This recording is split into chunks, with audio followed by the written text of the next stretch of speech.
and welcome to Rama Rama Rama, the Resonance, brought to you today by Center for Soft Power of IndicA. I will not take much time because our sessions are very small. So I would like to introduce to you Vikram Sridhar. He's a performance storyteller, a theater practitioner, and a narrative-based facilitator. Today, you will listen to a very fresh, different look to the Ramayana, where he is looking at the connect that Rama and Sita had with the natural world. So over to you, Vikram.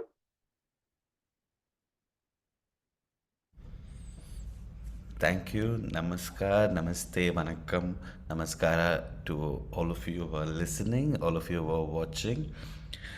Where do I start from? Across Southeast Asia, across Asia, and many parts of the performing world, the chant goes Ram, Ram, Ram, Ram, Ram, Ram, Ram, Sita, Ram, Sita, Ram, Sita, Ram. And every time that we look back at this text, every time we open this text, there is many things for many people. And can we ever understand this text? And I'm going to go a little bit of my own search. And my search comes from a very different perspective, which is many times a wonder for a child. And I'm sure if some of your parents or some of your children, and even if not, you get up in the morning, you look up at the sky, or when you go to new spaces, you venture into a little beauty of heritage. And one such place of heritage that many people and many of us would have gone is to the city of Mysore. And when you go to Mysore, and one of the biggest thing is, of course, the palace. And next to the palace, you'll also go into the Chamraja Vodaya's zoological garden. Yes, I'm talking about the zoo. And as you enter the zoo, you buy your ticket, and at the ticket counter, now it's been really upgraded, so you will have to electronic ticket. You get the ticket in your hand, and you enter a little bit into it, and then you're shown the map of the zoological park. And as the map shows, it'll take you left and it'll take you right. And as you enter into the first enclosure, it'll welcome you with the aviary. And as you enter into the aviary, the first bird that you see is where I'm going to start today's stories with. Well, in 20 minutes, I'm going to give you a glimpse, but I hope it takes you on a journey. And as you enter this enclosure, you see this bird. It's a tall little bird, extremely tall and extremely thin neck and a body that's, you could say, like a curve, like an arch. And they say that this bird inspired the yoga asanas. And more you go into it, and you look at the neck, it's grey in color, and look at its throat, it's red in color, and its beak, and you go a little more closer and you see what it's called. And it'll be written Saris crane. Well, in English, it doesn't make much of a difference because a crane, C-R-A-N-E, stock, all of it is there. But what is a Saris crane to do with the Ramayana? You go a little more closer and the vernacular word will be written. And the vernacular word is Krauncha. Now does it ring a bell? Krauncha. And this Krauncha bird. And they say these Krauncha birds are monogamous and they spend entire life together. And as they spend their life together, they nourish and co-parent their eggs. And every time the Krauncha bird puts his little beak out, and the other Krauncha bird comes in, and they make a nice little shape that touches each other. And that's the shape that they make. And long ago, so long ago, very long ago, when these two birds were dancing in love and they were dancing in union, there was a hunter. And this hunter was in his daily duty, and as the hunter's daily dharma, he had to hunt. He had to take the hunt back to his house, and he had to feed. But today was not just a hunting day, it changed the course of literature. The hunter saw only the male in his eyes. And he looked and he took his bow and arrow. And with the fine little arrow, he took it right up to his neck. And he looked at the bird. He looked at the eyes of the Krauncha. And if you see the eyes of the Krauncha, it's like a pearl that's fitted into the lion's little head. And with the pearl like eyes and nice rose colored neck, he took a nice little bow and an arrow and shot it. And the arrow went straight into the Krauncha bird, the male Krauncha bird, and hit in the neck, and it fell down. It fell down and it collapsed. Like I said, they're monogamous in relationship, and if the male Krauncha bird is dead, what does the female do? It laments. It laments and laments and laments and laments. And it gave a large little wailing sound. And you see, sounds of birds are sometimes louder than even animals. The peacock, the parakeets, the peahens, the entire family of the jungle fowl. And as the sound spread across the jungle, there was somebody who was walking past. And this man was confused. He was confused because he had set foot to write one of the most toughest stories in life, that was going to stand the test of time, that's going to last for centuries. But he didn't know how to write it, he didn't know how to pen it down, and there he was stuck. And as he was stuck, he took a break, and he was taking a break. He saw these Krauncha birds, one dead and one lamenting, and there was a hunter. And with his entire heart filled with grief, he told the verse which changed the course of the story. Yes, the story starts with this. Yes, sage Valmiki was standing there witnessing the Krauncha bird, and he uttered Ma Nishada Pradishtam Tvamagamaha Shashwatihi Samaha Yat Kraunchami Tu Nade Kamavadi Kamamohitam. It says, O hunter, for you killed one of the saras while it's in its courtship. You will never attain fame. And he, with this, cursed the hunter. And when this curse happened, boom, something happened in his mind to say, what have I done? I have uttered something that will be the meter in which I will compose my story. I will compose my story in the meter in which I've uttered this curse on this hunter, and thus begins the Valmiki Ramayana. And as the story goes, the Krauncha bird might not come again, the Krauncha bird might not appear again, but the Krauncha bird inspired it. And today, ecologically, the Krauncha bird flies everywhere, flies across many parts of India, and when they come together, they form a nice courtship. And next time you see a crane or a saris crane, remember long ago, so long ago, the saris crane started a story that today we are connected with. And from the saris crane, let's go into the stories. And as Valmiki opens the Ramayana, they say there are 5 birds which you can't take out from the Ramayana, and these 5 birds will keep coming in different ways and different forms in the different versions of the Ramayana. Kakabhushandi, Krauncha, which I said, Jatayu, Sampati, and Garuda. And of these 5, each one, of course you know the stories, of course you know where it comes from, but let's go a little more deeper. And Garuda, Jatayu, and Sampati. What a lovely combination. What a lovely thing they've done. And we know where Jatayu comes, we know where Garuda comes, but Sampati, there's always a lesser known in the many known. And I'm going to spend a little time today with Sampati. And what do Jatayu and Sampati have in common? What do they have in difference? And as you travel across Southeast Asia, you will see that Sampati comes in different forms in different countries and in different c- ways. Sampati is called Sempati or Semapati in Indonesia. Sampati or Sampati in Thailand as Dasampani in Malay.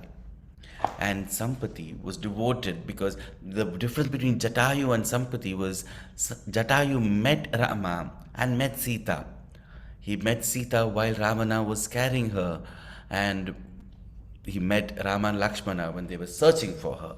But whereas Sampati didn't meet either Rama or Sita, but he was just trying to get moksha through Rama. And that's how the story goes. Like every story goes, they are connected. Yes, Jatayu and Sampati were brothers. And like every brother, they used to play and play and play and play. And if you know what birds they were represented, you can put in the chat. And that was Jatayu and Sampati. And Jatayu and Sampati used to be very, very naughty. And Sampati was the older brother, the older protective brother. And every time Jatayu, the naughty younger brother, used to do some mischief, Sampati used to go and help Jatayu. And this used to happen very often. And one such time, they had a very, very competitive game to go and touch the sun and come back.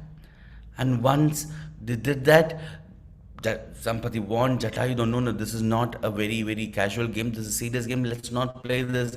But Jatayu, being Jatayu, said, let face each other. And they started flying up and up and up and up and up and up and up and up and up. And they went farther and farther and farther. And Sampati knew that at one level the sun was getting scorching hot. And it's going to burn either of them. It's going to burn them. And they, especially if it burns the wings, what will they do? And that's when the story moves. As they moved up, Jatayu was moving towards the sun. And as Jatayu moved towards the sun, Jatayu's wing got burnt. But what, as an elder brother, as a caring brother, and you see the brothership in Rama comes in different facets in the story. Yes, the role of a brother, both in the Mahabharata and Ramayana, is so beautifully represented when there's time of crisis. What Rama does to Lakshmana, what Rama does to Bharata.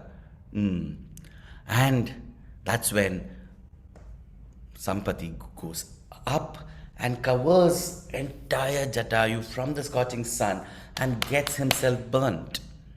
Jatayu is saved, but Sampati, the brother, is completely burnt. And Jatayu is so,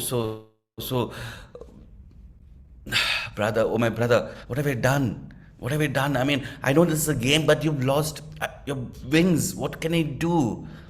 And Jatayu curses himself. Yes, Jatayu curses himself, saying, in the same way, my wing will also be burnt or cut, and that's how what I did to you will be given back and will happen to me. And that comes later in the Ramayana when there is the episode of Ravana carrying Sita from the Panchavati, and as Ravana goes up and up and up in the chariot, Jatayu stops both of them, and Jatayu's at one glimpse of Ravana says, "Go away, I'm not equal to you." But as Ravana takes out its sword, the glimmering shine of the big sword takes away the vision of Jatayu. Jatayu is not able to see. Until then, they were equal. They were equally fighting and fighting and fighting. And the fight in the sky, they say, came down to the earth. And that sword's shine was too much on Jatayu. And that shook his vision away. And his wing was cut. And when his wing was cut, Ravana carried away Sita. And when Rama and Lakshmana came, he was alive to tell them the information that Sita was still there. And Sita was carried to the south. Like they say, there's no Google Maps today, and I say Jatayu and Sampati worked as the Google Maps in the Ramayana. And both the times when they enter, I'll tell you the story of Sampati now. As they entered, they gave the direction for Rama and Lakshmana to meet Sita. Whereas Jatayu met them, did Sampati meet them? Or how did Sampati give the direction? is the next part of the story. As Sampati fell down and down and down and down, he fell down with a burnt. As you see, Sampati and Jatayu were falling down. They didn't fall down together. When Sampati's wings were burnt and they both fell down with the heat of the sun, they moved in different direction. They moved in different direction, and Sampati went far away and fell down, whereas Jatayu fell in another direction. When Sampati fell, he fell in an ashram, when Jatayu fell somewhere else. And they say Sampati, when he fell down in the ashram of Chandrama, he fell in the ashram of Chandrama, say Chandrama, and say Chandrama received Sampati, and he was anguished to see what happened to Sampati. And Chandrama listened to the story of Sampati and wept and wept and wept and said, what happened to you? What misery happened to you? Oh my Sampati, what happened? And in many versions they say Sampati did have children and they had grandchildren, and they used to feed Sampati for a long time. They kept Sampati awake. They kept Sampati alive. That because Sampati's life was still not over, and Sampati continued to be alive, but his energy was waning. But his strength was his ears and his eyes. Sampati could see and hear, and he knew exactly what Sita was. And that came another time when there was a crisis, and almost the Ramayana was getting over. Almost the Ramayana was getting finished, because both Jambavan, Hanuman, and Angad could not find Sita.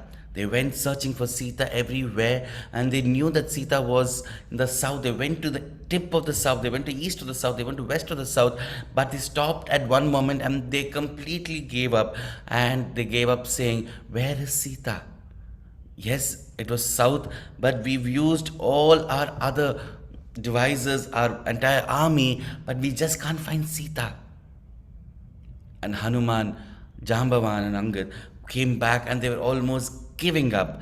And that's when Sampati's son, who was searching for food for Sampati, found the army of the monkeys, they say. And when Vanarasena, and when that news came that this Vanarasena was roaming around the forest, he came back and told Sampati, and Sampati went and was waiting to hear what was they talking about.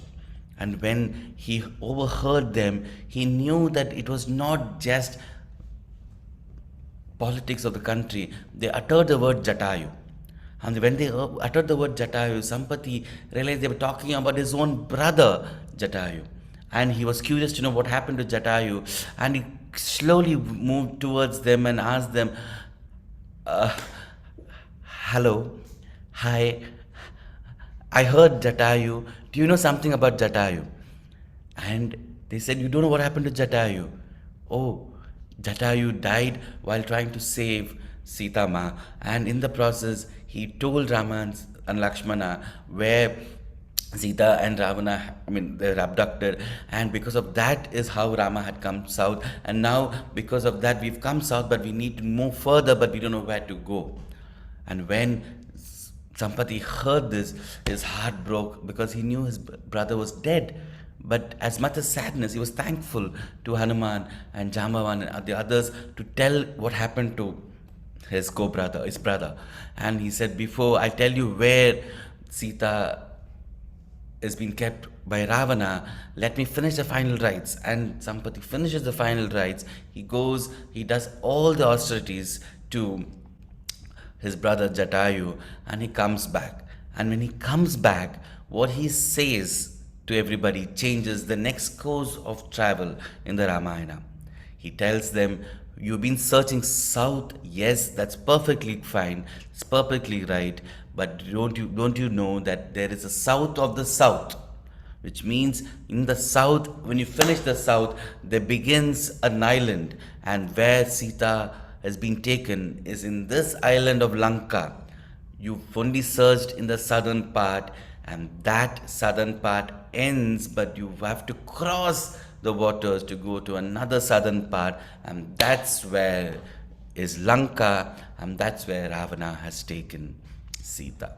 And with that, Sampati's age in many versions ends, and he gets moksha because he's been liberated from his deeds.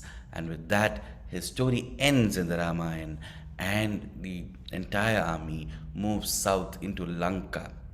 And with that, Jatayu, Sampati, Kakabhushandi, Krauncha, and every time an animal or a bird appears in the Ramayana, they get the moksha, and the way Rama and Sita treats them, handles them, tells us how we need to take care of nature, how nature and us are interconnected. Without nature, we are not there. Without us, we are the nature in the nature, and how nurturing each one of us is so important.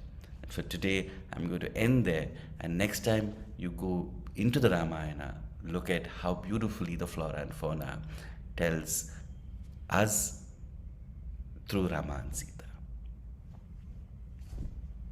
Thank you so much, Vikram, for your lovely story.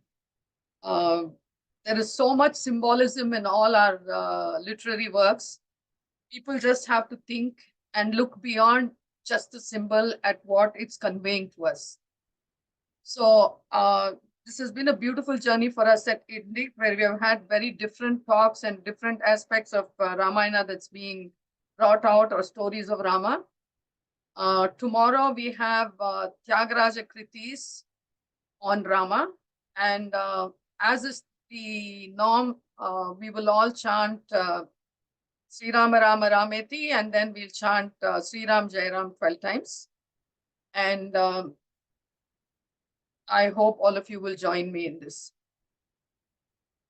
Sri Rama Rama Rameti, Rame Rame Manorame, Sahasranama Tattulyam, Ramanama Varanane. Sri Ram Jai Ram, Jai Jai Ram. Sri Ram Jai Ram, Jai Jai Ram. Sri Ram Jai Ram, Jai Jai Ram. Sri Ram Jai Ram, Jai Jai Ram. Sri Ram Jai Ram, Jai Jai Ram. Sri Ram Jai Ram, Jai Jai Ram. Sri Ram Jai Ram, Jai Jai Ram. Sri Ram Jai Ram, Jai Jai Ram. Sri Ram Jai Ram, Jai Jai Ram. Sri Ram Jai Ram, Jai Jai Ram. Sri Ram Jai Ram, Jai Jai Ram. Sri Ram Jai Ram, Jai Jai Ram. With your permission, we'll end this session now. We look forward to your presence tomorrow. Namaskar.